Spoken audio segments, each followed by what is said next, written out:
noite a todas, que Deus os abençoe, em nome do Senhor Jesus. E que a paz do nosso Deus esteja com cada um de vocês. Hoje eu peço a vocês que abram a sua Bíblia, 1 Reis 17. 1 Reis 17, versículo 8. Mas para que a gente possa ser guiado por Deus, vamos falar com Ele, né? Impossível ser guiado por Ele sem falar com Ele, né? Oração nunca é demais. Amém? Feche seus olhos. Senhor Deus e Pai, no nome do Senhor Jesus, nós entramos na Tua presença porque temos absoluta certeza de que o Senhor escuta a nossa oração. Meu Pai, hoje falaremos de uma mulher que tem muito a nos ensinar, não é mesmo? E Jesus, o próprio Jesus falou a respeito dela, que no final desse texto de Reis vamos meditar no que o Senhor Jesus falou a respeito dela. Então, meu Deus, te louvamos e agradecemos. Dá-nos a direção do que falar, para que através dessa live almas sejam enriquecidas com a sabedoria que vem do Senhor. No nome de Jesus. Amém. Amém? Graças a Deus. Muito bem, então. Versículo 8. 1 Reis 17, versículo 8. Boa noite, Fernandinha. Diz assim. É a Cássia que tá tristinha? Fica tristinha não, Cássia. Cássia sempre acerta. Só hoje que não acertou, né? Mas vamos lá, então. Não é sempre que a gente acerta, né? A gente não sabe tudo. Então vamos lá, estamos aqui para aprendermos juntos. Então, versículo 8 de 1 Reis 17. Então, o Senhor disse a Elias: vá morar em Sarepta, perto da cidade de Sidom. Dei ordem a uma viúva que mora ali para lhe dar alimento. Ponto. Olha só. Então, quando Deus falou com Elias, ele já havia falado com essa viúva no coração dela, né?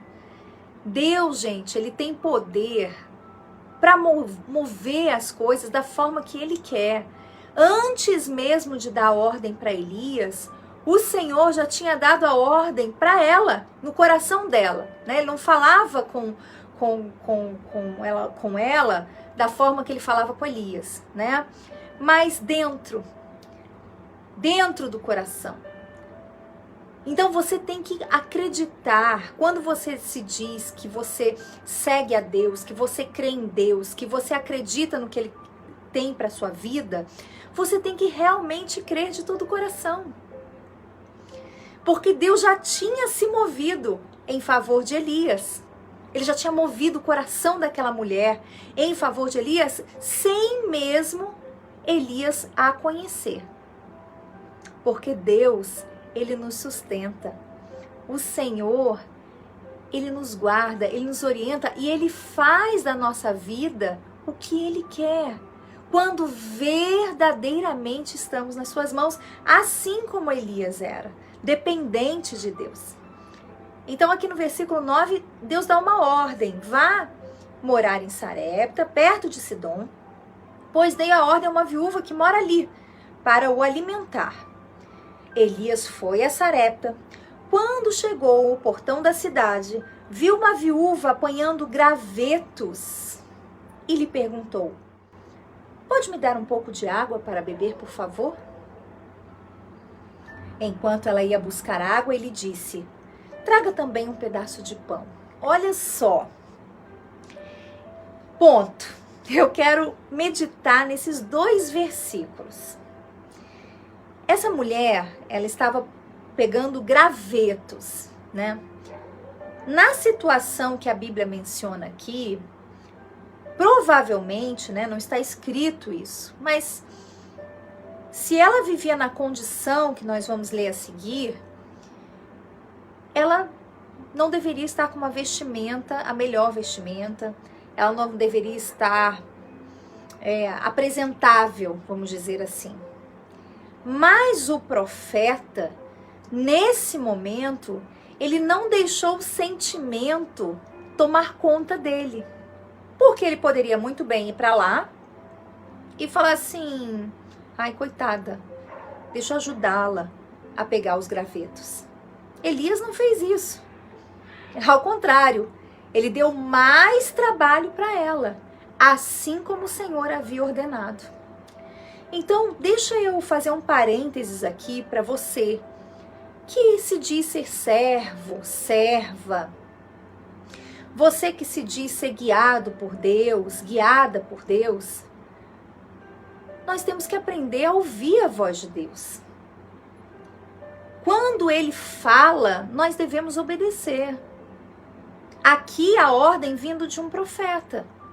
Assim deveria ser quando você recebe uma ordem de um profeta, né? Esteja você em qualquer congregação ou igreja ou lugar que você acredite que ali tem um profeta, já que você está ali, você deveria então se permitir obedecer, porque senão não tem sentido. Essa mulher de Sarepta, ela não era de Cafarnaum. Depois eu vou falar para vocês o que o Senhor Jesus falou a respeito dela. Ela era de outra cidade. Ela não tinha visto os milagres do Senhor Jesus. Ela não tinha visto o que o Senhor Jesus fez. Mas ela creu.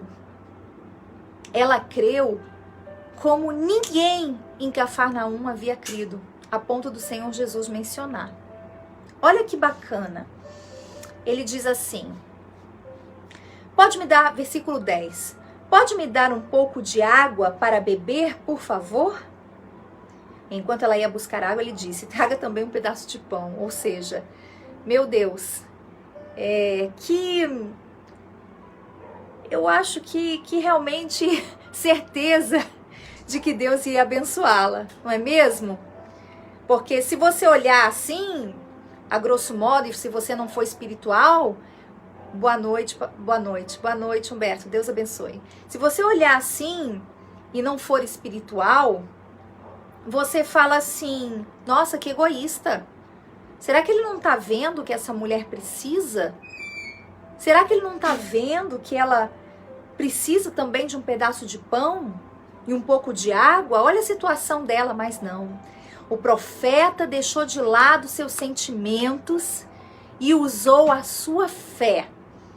A fé que agrada a Deus, a fé sobrenatural, a fé que crê no impossível, a fé que crê naquilo que não se vê, a fé da obediência. Olha que bacana, versículo 12.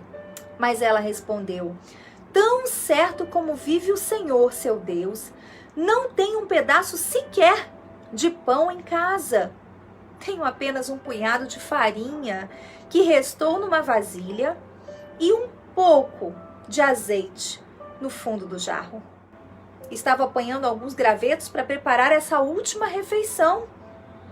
E depois, eu e meu filho morreremos. Olha só, olha a situação dessa mulher. Ela estava pegando gravetos para preparar a última refeição. Ela tinha um punhado de farinha. Sabe o que é um punhado de farinha? Você já viu o que é um punhado? Um punhado de farinha? Ela tinha um punhado de farinha que restou numa vasilha, ou seja, imagina, né? Aquelas vasilhas de barro, aquele punhado que já é pouco, né? Misturado ali no meio daquele jarro de barro, né? Naquela vasilha, não dava para nada. E um pouco de azeite no fundo do jarro. A Bíblia é específica, ou seja, não tinha nada. Eu vou preparar essa última refeição, depois eu e meu filho morreremos. Ou seja, ela estava numa situação de profunda miséria. De repente, você está vivendo essa situação de profunda miséria espiritual, de profunda miséria financeira. De repente, você que está me assistindo agora, você com essa pandemia, você perdeu seu emprego, você está desiludido, você já está desacreditado de Deus, você tem seus filhos para alimentar, não desacredite. Deus tem o poder de transformar a situação em que você está vivendo em uma nova vida. Ele tem esse poder. Basta crer e obedecer a sua palavra. Olha que bacana. E diz assim, 13. O que disse Elias? Gente, se alguém puder escrever, por favor, a primeira coisa que Elias disse para ela. E é isso que eu digo para você. Não tenha medo. Não tema.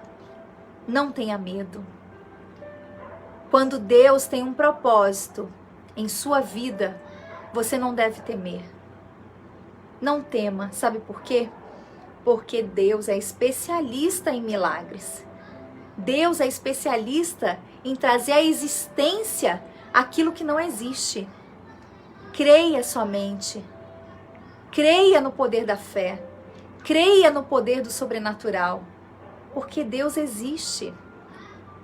E Deus tem poder para transformar todas as coisas. Olha que legal. Olha que bacana. Diz assim. Elias, no versículo 13. Eu fico até emocionada, sabe, gente? Porque quantas são as pessoas que já não têm mais fé. Já não obedecem como deveriam obedecer. Já não creem no poder do milagre.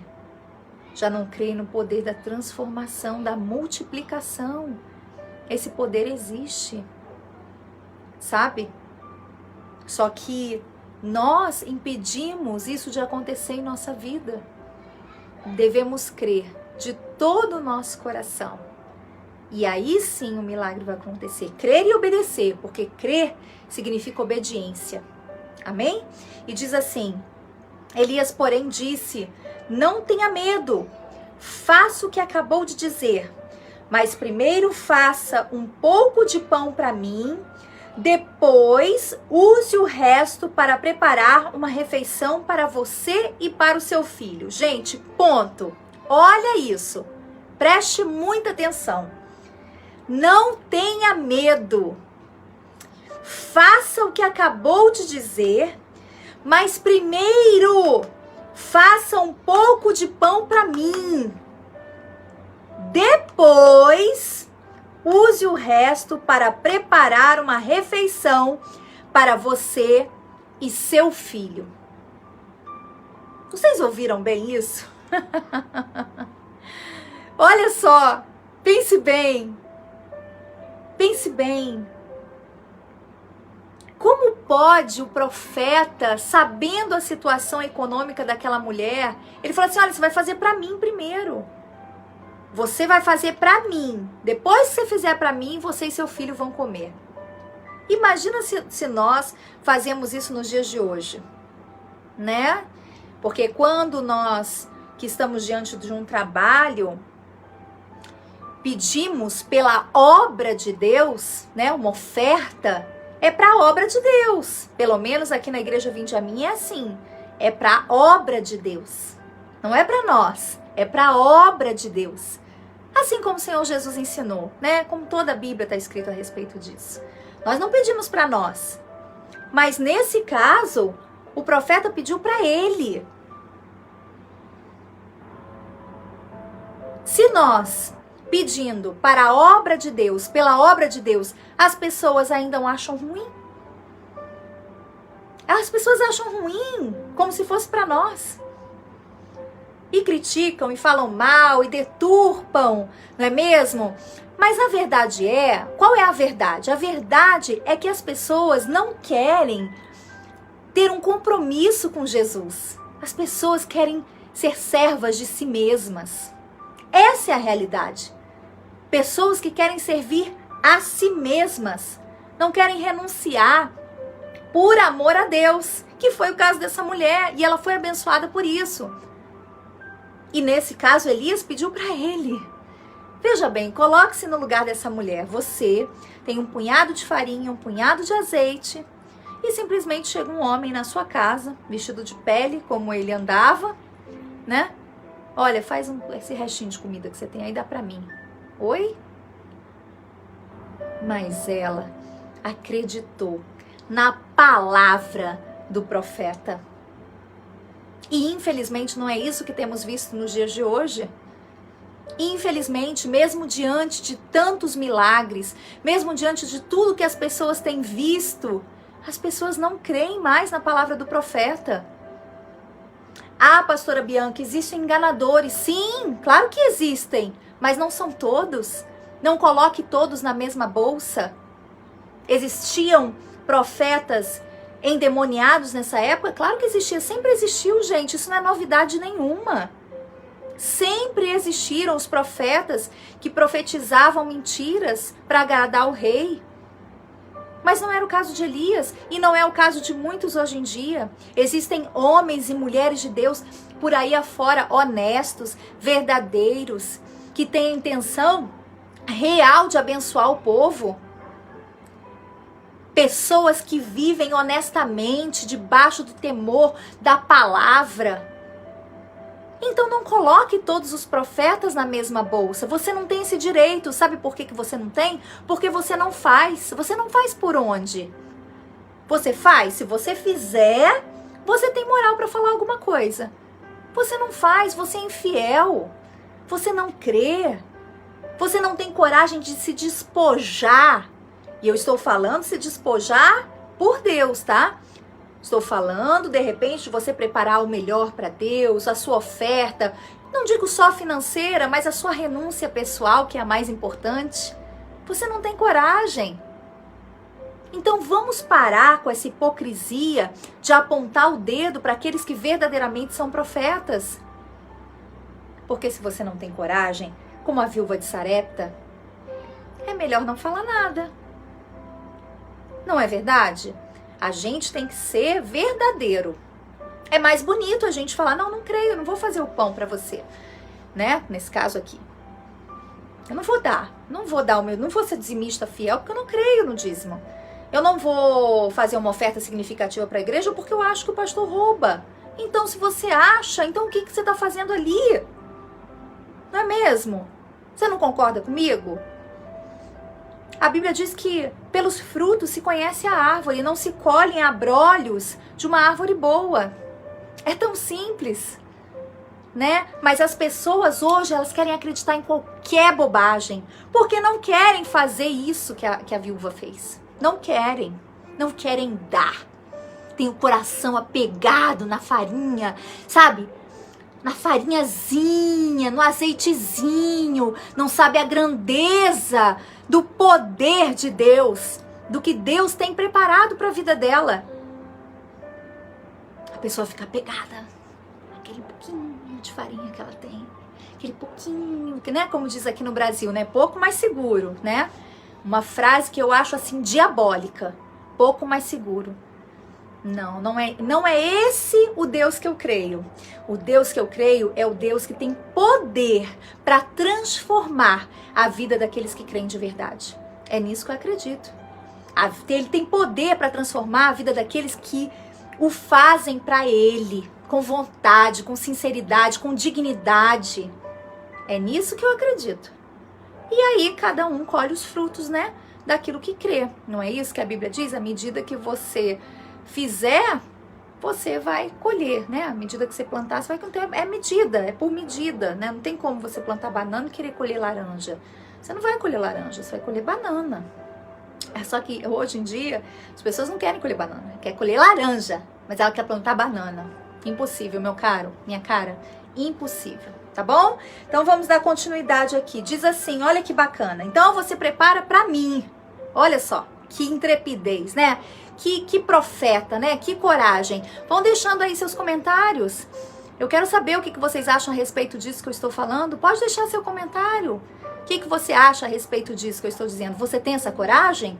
Você pode falar realmente com propriedade que você sempre foi fiel a Deus, que você é fiel a Deus, que você age como a viúva de Sarepta, né? Crendo na palavra do profeta? Eu gostaria que você deixasse aí sua mensagem. O Humberto está dizendo, aquele que nos protege não dorme, crê em Deus que Ele nos ouve. Amém, Ele nos ouve. Versículo 14 diz assim, pois assim diz o Senhor, Deus de Israel, sempre haverá farinha na sua vasilha e azeite no jarro, até o dia que o Senhor enviar a chuva. Olha que maravilha. Ela fez conforme Elias disse.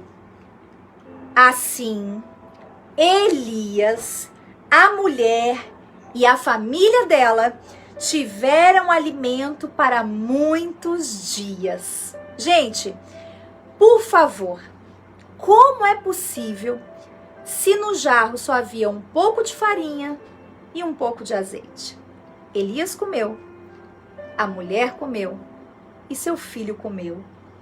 E aqui diz que tiveram alimento para muitos dias. E disse, sempre, no versículo 16, sempre havia farinha na vasilha e azeite no jarro, exatamente como o Senhor tinha prometido por intermédio do profeta Elias. Aleluia! Olha, gente, que coisa maravilhosa! Nunca mais faltou nada. Nunca mais faltou nada para essa mulher. Você tem que crer, você tem que se lançar. É isso que a palavra de Deus nos ensina de Gênesis a Apocalipse, desde Abraão, desde o primeiro sacrifício bíblico. Se lance nos braços de Jesus sem medo. Ficamos postando aí em redes sociais que confiamos em Deus, que amamos a Deus, que Deus é soberano, que Deus é bom o tempo todo. Mas no momento de confiar, quando estamos passando uma dificuldade, seja ela financeira, seja ela perseguição, seja ela na saúde, nós não nos lançamos porque nós não acreditamos. Porque nós somos apegados sim ao azeite que temos e à farinha que temos, ao pouco que temos. Porque essa é a frase que eu tenho escutado aqui no Brasil. Pouco mais seguro. Que frase mais do inferno essa frase? Que é isso? Pouco mais seguro? Que conversa é essa? Nosso Deus é um Deus de abundância. E para os críticos de plantão, não estou me referindo à abundância financeira somente, apesar que o financeiro faz parte da abundância. Mas eu me refiro à abundância de saúde, à abundância de paz, à abundância de alegria, à abundância de amor, à abundância de compreensão, à abundância de tudo transborda. Nada nem ninguém pode tirar a sua paz. As lutas externas existem, porque foi isso que Jesus disse. No mundo tereis aflições, mas eu venci o mundo. Resistam. Fiquem firmes.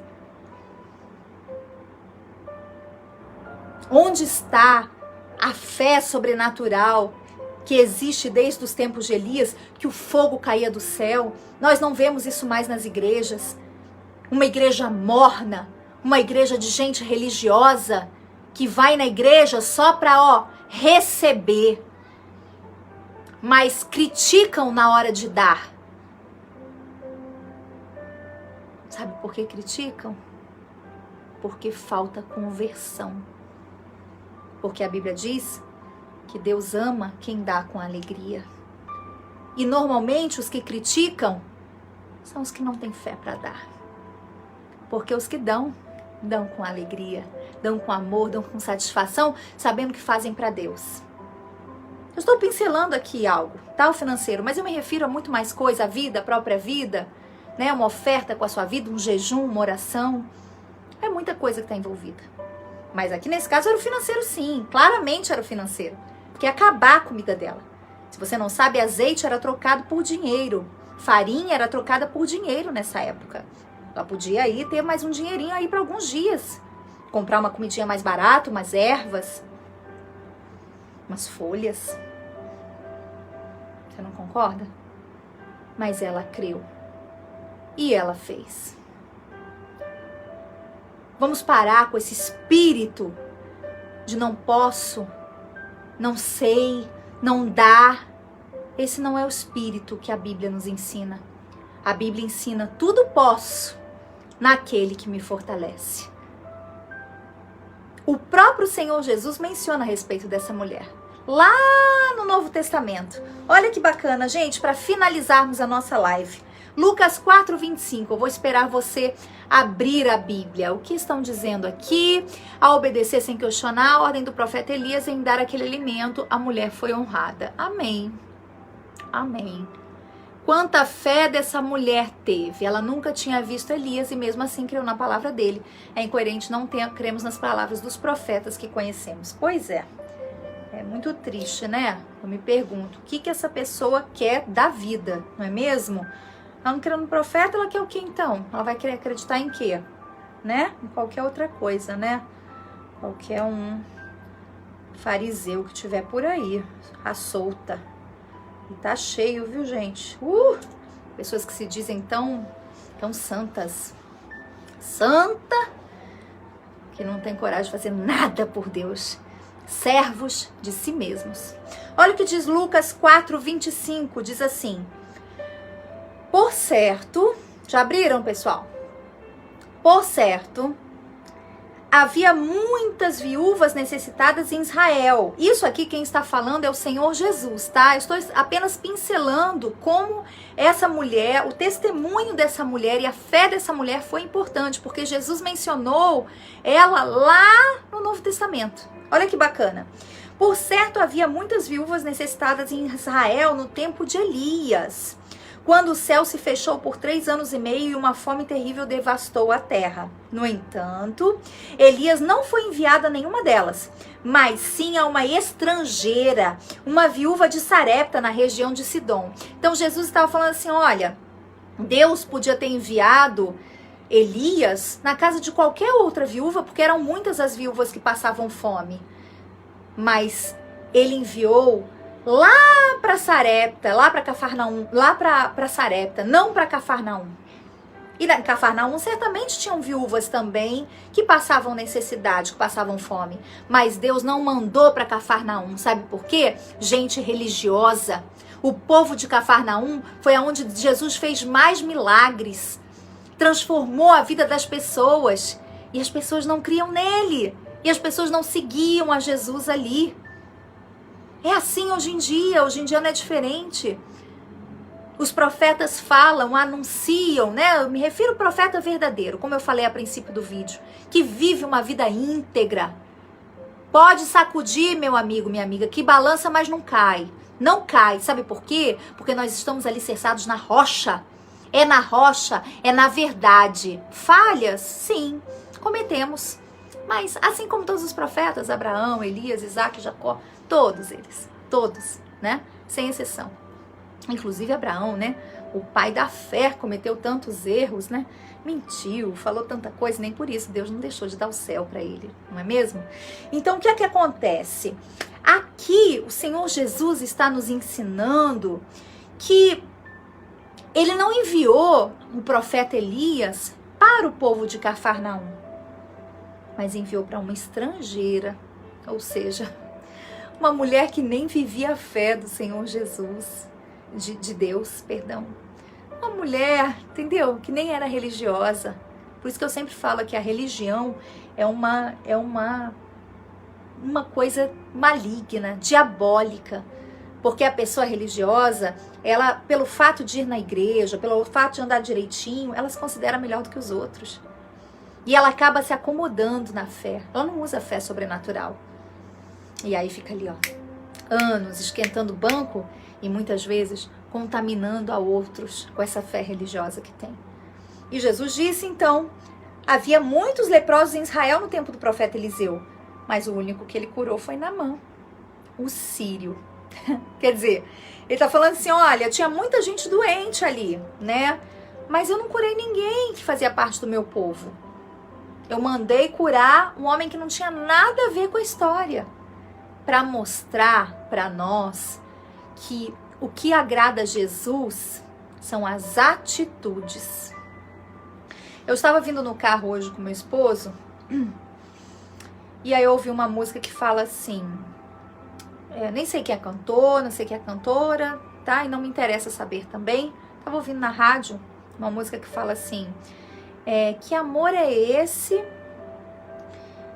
maravilhoso, que nos constrange e não quer nada em troca. fiquei pensando. Também não sei. Você sabe? Eu não sei. Que amor é esse? Que nos constrange? Que nos ama? Uma coisa assim. Não sei a letra direito. Primeira vez que eu vi. E não quer nada em troca? Como é isso, gente? Peraí um pouquinho. Não quer nada em troca? Claro que o Senhor Jesus quer sim em troca. Ele quer, sabe o quê? Obediência. Porque esse amor, ele é para quem obedece. Não estou dizendo que o Senhor Jesus não ama todos. O Senhor Jesus ama todos. Só que esse derramamento de bênção, segundo a palavra de Deus, é consensual. É pela obediência. Então, são umas inversões de valores que a gente vê. Veja você como o Senhor Jesus tratava os fariseus. Não havia, sabe, carícias e carinho e essa coisa, sabe, coração que eu vejo por aí. O Senhor Jesus, leia a Bíblia, ele é um Deus de amor.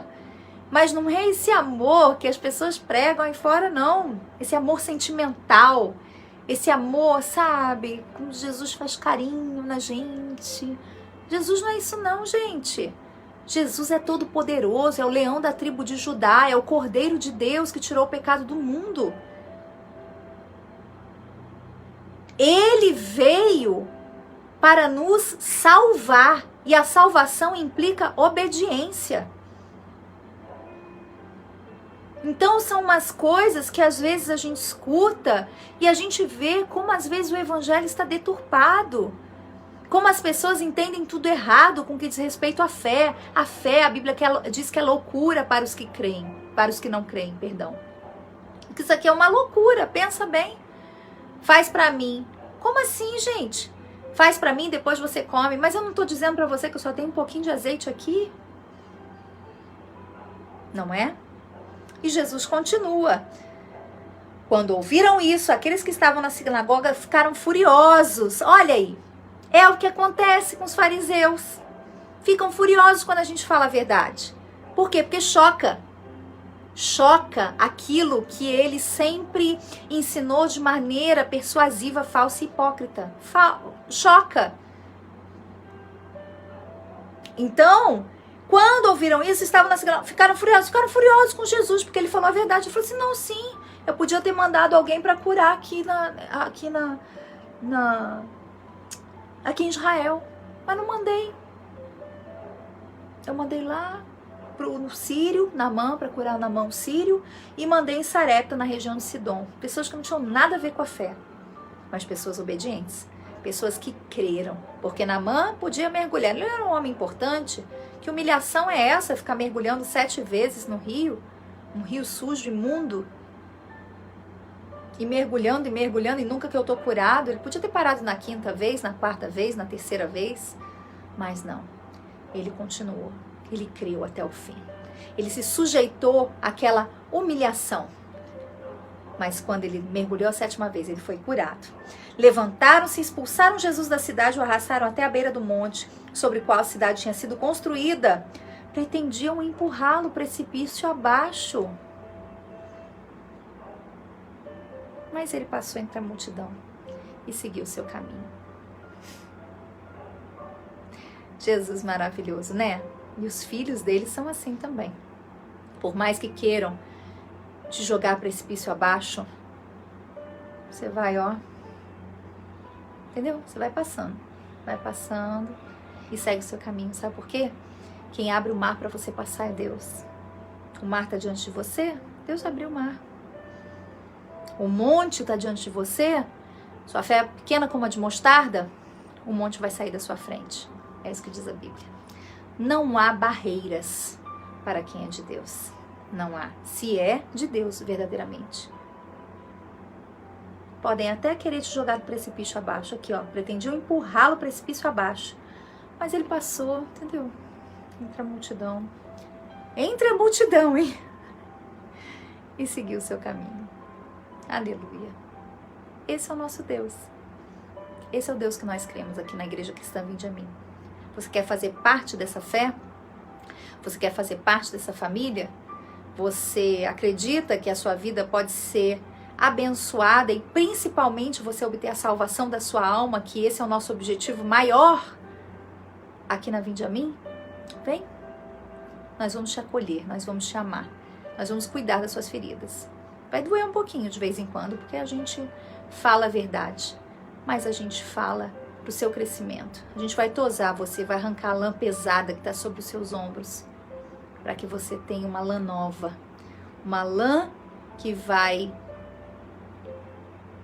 trazer para você um conforto, não um peso. Pode acreditar, tá bom?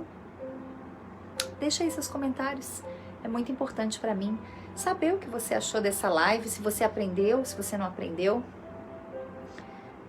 Vamos estar falando mais a respeito nos cultos da igreja, tá bom? E eu convido você para amanhã, às 9 da manhã, estar conosco. Avenida Manuel Caltabiano, 444, Vila Eliana Maria, ali pertinho da Aeronáutica, aqui em Guaratinguetá, tá bom? Você que não está em Guará, você pode assistir nossos vídeos, nosso conteúdo na página da Igreja Cristã Vinde a Mim, também no YouTube, tá? E estamos no Instagram também, no ICVM Jesus. Combinado assim? Tá bom? Eu desejo a vocês as mais ricas bênçãos. Eu desejo a vocês a multiplicação do azeite e da farinha. Mas para que isso aconteça, você precisa crer e se lançar. Crer não é falar, eu creio, glória a Deus, aleluia. Isso não é crer, isso qualquer papagaio fala. Crer é se lançar, crer é acreditar, crer é fazer para Deus o que você nunca fez, com a sua vida, com o seu eu, com a sua renúncia. E se você tem fé para isso, faça o seu financeiro também, assim como ela fez. É uma questão de fé. Deus a honrou. Você crê? Deus vai te honrar também. Tá bom? Eu desejo a vocês uma ótima